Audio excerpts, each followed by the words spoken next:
r/AskReddit. What's the stupidest thing you've seen a grown-ass adult get angry over? An old boss of mine couldn't open his Kit Kat wrapper, and so he headbutted a wall in anger. This was a large office. Edit. Thanks for the gold, kind stranger. PPLR saying there is more to this. There is. The guy had real rage issues. One time I witnessed him screaming down the phone at someone because it was a wrong number. A wrong number he had actually called. I haven't seen him in 7 years, but last year he made the local paper because he'd be caught by Dark Justice, UK pedo hunters, trying to solicit X off a 14-year-old girl. Break me off a piece of that fancy feast. Number nobody tell em. Edit. Thanks for silver. Just quoting one of my favorite shows. Easiest first silver.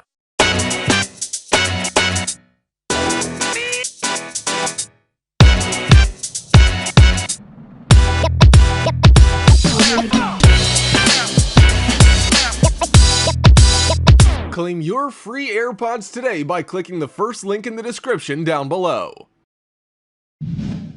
Not having a specific toy, Hatchimals, in stock at the store I work at on Christmas Eve in 2017. We got those duckers in almost every day, and they sold out within a couple of hours of being opened without fail. This itch was having a full-on hissy fit because we ruined her daughter's Christmas. No. Trussie. You ruined her Christmas. It's not our fault we don't have any in stock at 5:30 PM the day before Christmas, you ducking space cadet. Ugh, this is the ducking worst. Do people really have this little awareness of the world? I was about to snap this holiday season at the number of people who were shocked we didn't have certain things in stock on Christmas Eve. It's even better when you see people itching online, like Facebook Marketplace or even in the review section of Toys R Us when something is sold out and the customer hadn't even bought it, about how their only choice is to pay a ridiculous cost for the toy on the private market. And how dare the business do that to them.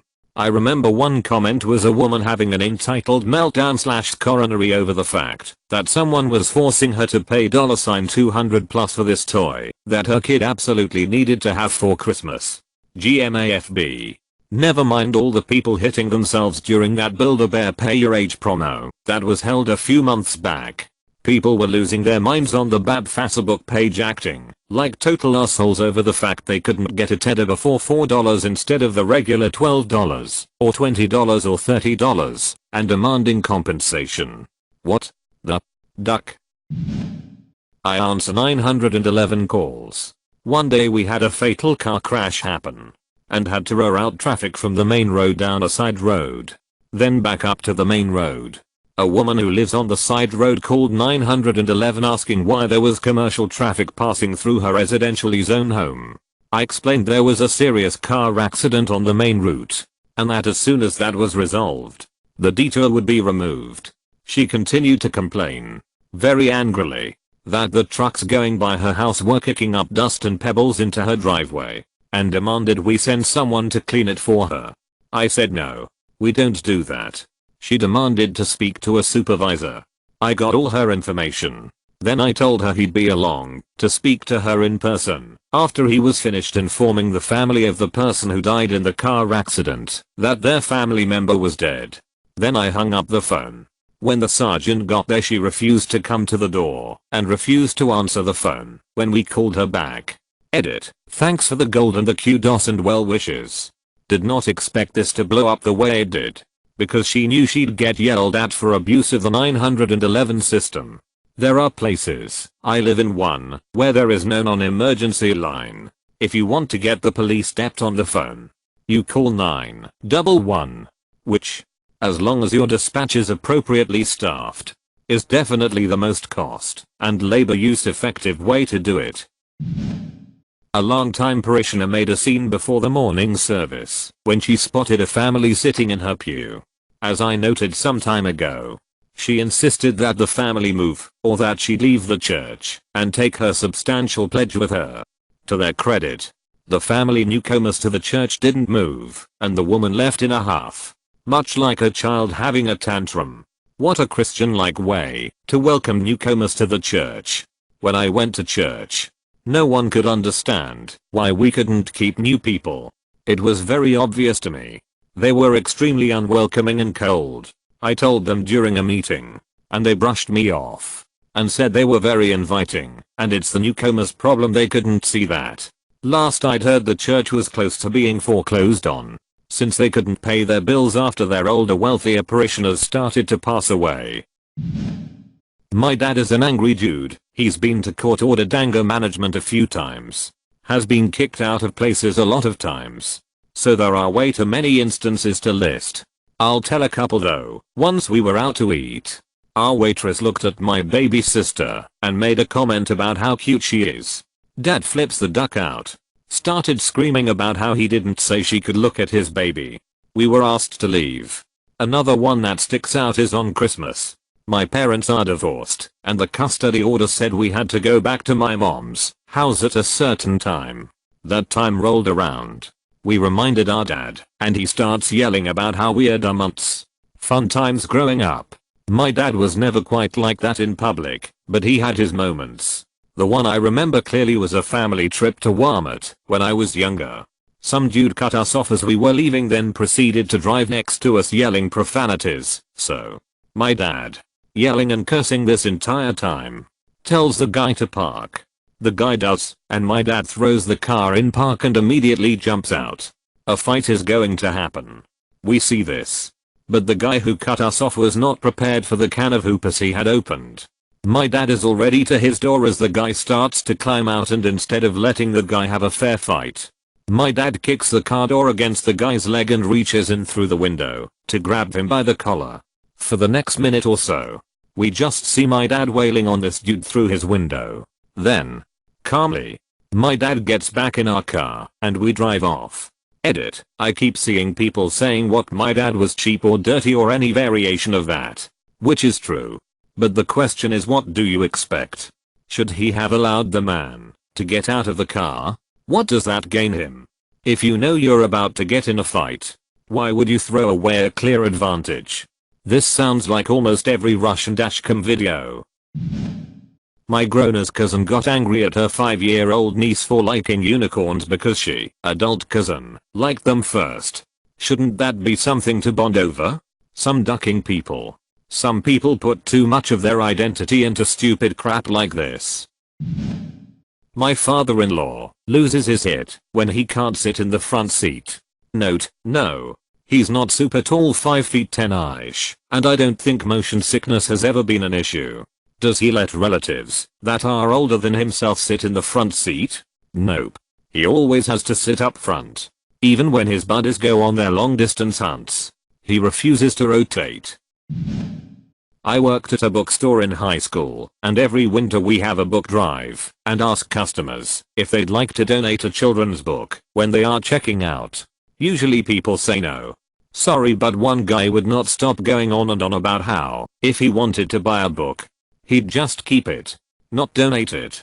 So I replied, okay, you don't have to donate, and proceeded to move on in the process and tell him his total. And he just kept circling back to how ridiculous it was that I asked him to donate a $4 book to kids and schools who couldn't afford them. Up until the moment he left. He's the only person I ever thought was an asshole for not donating. Edit, just so you'll know. He wouldn't be donating money. He'd be buying a book which I put in a bin and is sent to schools and shelters. I had a guy do this at the coffee shop I work at. It was a charity drive to help the local hospital though. The young guy he was with was super embarrassed by him and just apologized. He was a regular until that day. Haven't seen him since, and it's been 4 months. Edit. Wow, okay, so this got bigger than I thought. Let me see if I can answer a few questions or retort.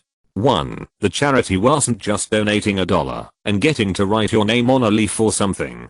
Instead you were buying a cookie for $1. So you still get something out of it. 2. The old man was the regular. The young man was only there once in a while. 3. I live in Canada, and while everyone has free healthcare, it doesn't do hit if the hospital is underfunded and understaffed. As a result, most people with serious physical injuries from accidents, which are very frequent because the town is at an intersection of 2 major highways, end up having to be transferred if they need surgery of any kind. For I can understand the it making you feel kinda crappy. I too have social anxiety, and it makes me turn down basically anything offered to me out of fear. 5. We only ever ask a regular once. We already know they aren't going to change their mind. 6. Is it really worth flipping your hit over a cookie? Christmas bonus because I just remembered it, completely unrelated, but on Christmas Eve, our busiest day, a customer had to be kicked out. Now it's that time of year, so having to kick people out isn't uncommon. Hell, we had to kick out a number of people that day already. Everyone's on edge, cause of last minute Christmas shopping and hit. The lineup is wrapped around the store and out the side door. Tour of people waiting for food. And drive-through is wrapped around the building. Okay, so I was serving on one of the front, serving one of those militant Christmas nuts who get mouthy if you don't say Merry Christmas from October onward. But for once this person wasn't the problem. Then I hear a guy place an order at the other counter. And this guy had that kind of voice where you just know he's going to start hit. So look to see who it's going to be. So this guy was rather big. About 5 minutes and 10 seconds, 6 feet tall maybe, and a bit stocky. Shaggy and dirty looking too. Like he hadn't showered or shaved in a week or so. On top of that, he had his hair tied back. But his clothes were still nice. Now based on this description he probably sounds homeless. But I've seen a lot of homeless people come in. This guy definitely wasn't.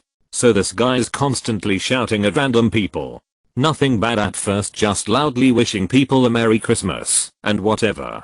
At the time my coworker who was on build line was struggling to keep up, and another coworker jumped on to help.